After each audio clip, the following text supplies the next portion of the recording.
আল্লাহ সুবহানাহু ওয়া তাআলা নবীজিকে ডাক দিয়ে বলেন, ইয়া আইয়ুহান নাবিয়্যু ইন্না আরসালনাকা শাহিদান ওয়া মুবাশশিরান ওয়া নাযীরা ওয়া দাঈয়ান ইলাল্লাহি বিইযনিহি ওয়া সিরাজাম মুনীরা।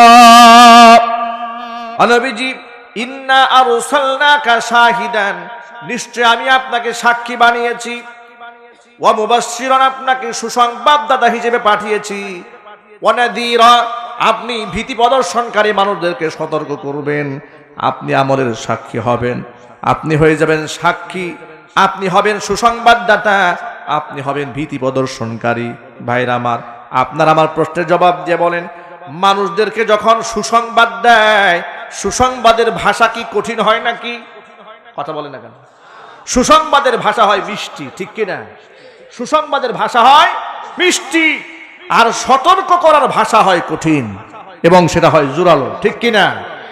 উদাহরণ দিয়ে আমি বলি, আপনি যখন দেখলেন একটা বাচ্চা, ছোট বাচ্চা না বোঝার কারণে আগুনের মধ্যে হাত দিতে যাচ্ছে, কোন সচেতন ব্যক্তির নজরে যখন পড়বে, এত জোরে ধমক দিবে যে বাচ্চা আগুন থেকে ছিটকায় দূরে সরে যাবে, ঠিক কিনা?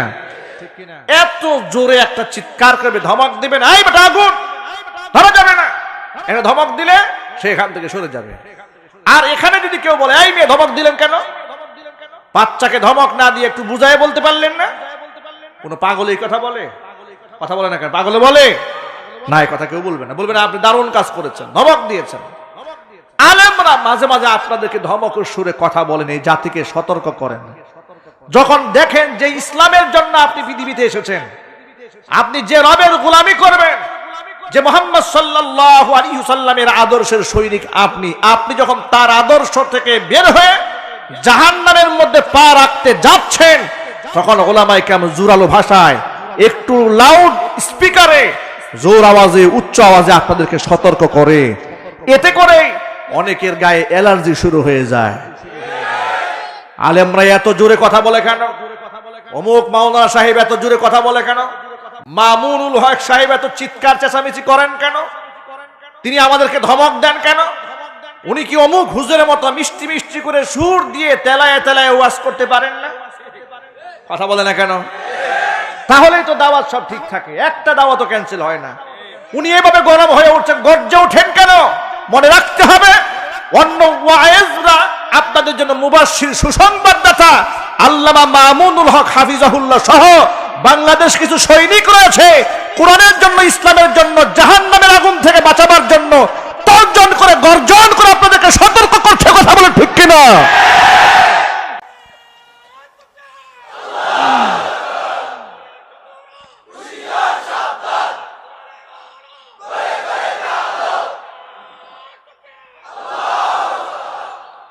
অভিযোগ পেশ করে বলেন, আলেমরা খালি লাফায়, খালি লাফায়, বলে কিনা? এই প্রশ্নের জবাব শোনেন, কে লাফ দেওয়ার সাহস রাখে? জোরে কথা কে বলতে পারে?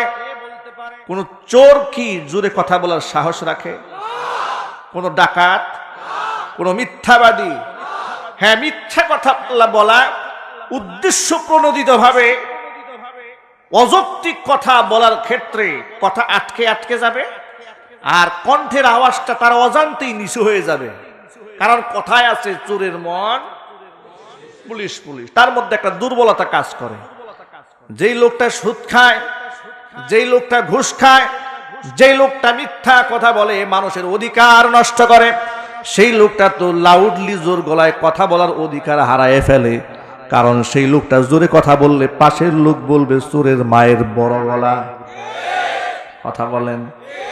আলেমরা কেন জোর গলায় কথা বলেন? আলেমরা ছিনতাইকারী নন, আলেমরা ডাকাত নন, মাস্তান নন, খুনি নন। এদেশের সম্পদটা লুটপাট করে খেয়ে বিদেশে বাড়ি বানান নাই, ফ্ল্যাট কিনেন নাই, রাষ্ট্রদ্রোহিতা করেন নাই, বরং তারা দেশকে ভালোবাসেন। জাতির দুর্দিনে জীবনের ঝুঁকি নিয়ে, রিস্ক নিয়ে আলেমরা জাতির পাশে গিয়ে দাঁড়ান। এমন হাজারো নমুনা বাংলার মাটিতে উলামায়ে কেরাম দৃষ্টান্ত স্থাপন করেছেন। করোনাকালীন মহামারীর সময় রাস্তায় রাস্তায় লাশ যখন পড়েছিল, বাড়ির উঠানে লাশ পড়ে আছে, হসপিটালের বেডে লাশ পড়ে আছে, লাশ কেউ ধরতে যায় না, গোসল দেয় না। নিচতলায় স্বামী মারা গেছে, দোতলা থেকে স্ত্রী নিচে আসে না, এক গ্লাস পানি পর্যন্ত অসুস্থ স্বামীকে মুখের মধ্যে তুলে দেয় নাই। নোয়াখালীতে এমন ঘটনা ঘটেছে। নারায়ণগঞ্জে বাড়ির উঠানে 3 দিন পর্যন্ত লাশ পড়ে আছে, পচে গন্ধ হয়ে যাবে, কেউ আসে না লাশ ধরার জন্য, প্রতিবেশী কেউ আসে না।